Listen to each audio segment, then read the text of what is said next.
It wasn't a sudden invasion. It wasn't a mysterious plague.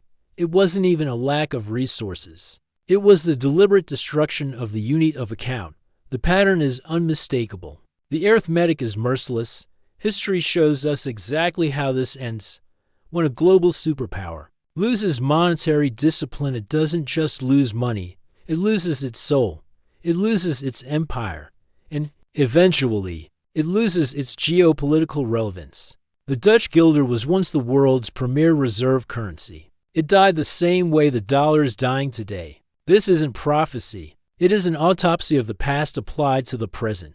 To understand where we are going, we must look at the three empires that walked this path before us: the Spanish Empire, the Dutch Republic, and the British Empire. First, look at Spain. The 16th century, the first true global superpower. They controlled the Americas. They discovered Potosi, a mountain of silver.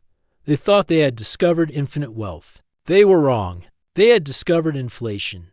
By flooding Europe with silver, they destroyed its purchasing power. The supply of money skyrocketed.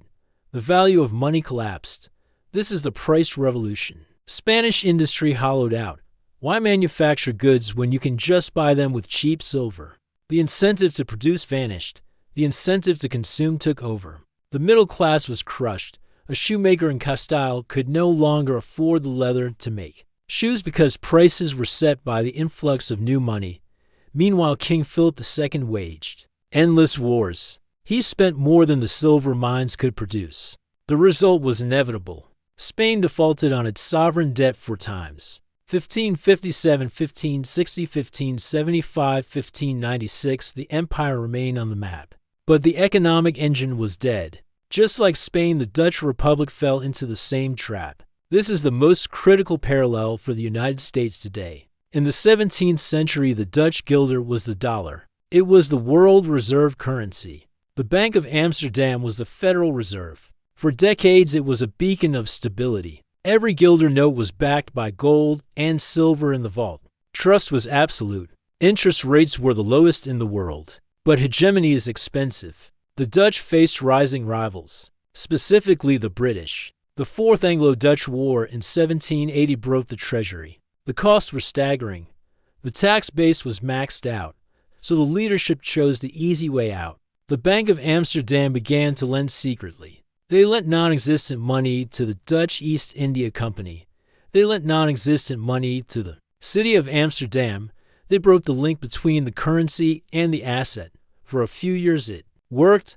Liquidity kept flowing. The elites kept partying in the canal houses. But the math always wins. When the public realized the vault was empty in 1795, the guilder didn't just dip. It evaporated. The currency that had defined global trade for a century became worthless paper. The Dutch golden age ended not with a bang, but with a balance sheet crisis. Just like the Dutch, the British Empire followed the pattern perfectly. From 1815 to 1914, the British pound sterling was as good as gold. Safe as the Bank of England was a literal phrase. Then came the 20th century. World War I, World War II, the expansion of the welfare state. The debts became unpayable in honest money, so they stopped using honest money. Britain suspended the gold standard in 1914. They tried to go back in 1925, but at the wrong price. They broke it again in 1931. By the post-war era, the pound was in terminal decline. The government used capital controls to trap money in the country. They restricted what citizens could buy abroad. They debased the currency to pay for social programs and more debts. In 1967, Prime Minister Harold Wilson devalued the pound by 14%. He famously told the public that the pound in your pocket had not lost value. It was a lie. Import prices surged. The standard of living stagnated. By 1976, the United Kingdom, the former ruler of the waves, had to go to the IMF hat in hand for a bailout. The saver in London, who had dutifully bought government bonds, saw his purchasing power annihilated by inflation. The pattern repeats in 7 distinct stages. Stage 1 is sound money. The country has low debt and hard currency. This creates trust and attracts global capital. Stage 2 is public works and expansion.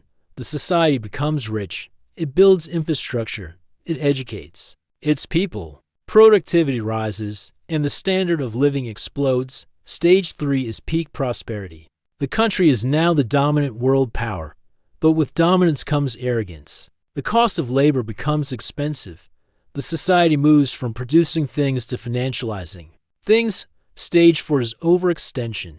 The empire must defend its borders and its trade routes. Military spending rises. At the same time, the population demands more social safety nets. The government promises both guns and butter. Stage 5 is debasement. The bills come due. The government cannot raise taxes enough to pay for the military and the welfare state without causing a revolt. So, it chooses the path of least resistance. It prints the difference. It issues debt that the central bank buys. It decouples the currency from reality. Stage 6 is loss of faith. This is the turning point. Foreign holders of the debt begin to worry. They see the inflation. They see the deficits. They start to sell the bonds. The currency weakens. The government responds with capital controls, or more printing to plug the holes. Stage 7 is the collapse and reset. The currency ceases to function as a store of value. The wealth transfers from savers to debtors. The system is reset, usually involving a new currency or a hard default. Just like the Dutch guilder in the 1780s and the British pound in the 1970s. The United States is currently deep in Stage 5 and showing signs of Stage 6. The data is unambiguous. The U.S. deficit spending has normalized at emergency levels during peacetime. The interest on the national debt is now one of the largest items in the federal budget, competing with the military. The Federal Reserve, much like the Bank of Amsterdam, has absorbed trillions in assets to keep the system liquid. We are seeing the flight into hard assets, real estate, gold, and scarce commodities as the smart money positions itself for the inevitable devaluation. Some economists argue that the dollar is different. They say there is no alternative. They argue that because the U.S. military is dominant and the U.S. economy is the deepest in the world, the dollar can defy gravity forever. This is the Tina argument: there is no alternative. But this ignores the incentive structure. The incentive for the rest of the world is now defined. An alternative. Every time the U.S. weaponizes the dollar for sanctions or debases the dollar through inflation, the payoff for creating a competitor increases. History shows that no alternative is a temporary condition. When the guilder fell, no one thought the pound would replace it until it did. When the pound fell, the dollar was waiting. The vacuum is always filled. Under these constraints, the rational move for rival nations is to accumulate gold and build parallel payment rails, which is exactly what current central bank buying data shows. There are only 3 endgames for a reserve currency in this position. The first is a controlled decline. This is the soft landing scenario where the government manages to inflate away the debt slowly over decades. This results in a long period of stagnation where the middle class slowly becomes poor. But the system survives. This happened to Britain post-1945. The second is a chaotic collapse. This occurs when the bond market revolts, interest rates spike uncontrollably, the currency free falls, and the government is forced to default or hyperinflate. This is the Weimar Germany scenario of 1923, or the Spanish defaults of the 16th century. The third is a reset and restructure. The government acknowledges the math is broken. They revalue gold, issue a new currency, or implement a debt jubilee where obligations are written down.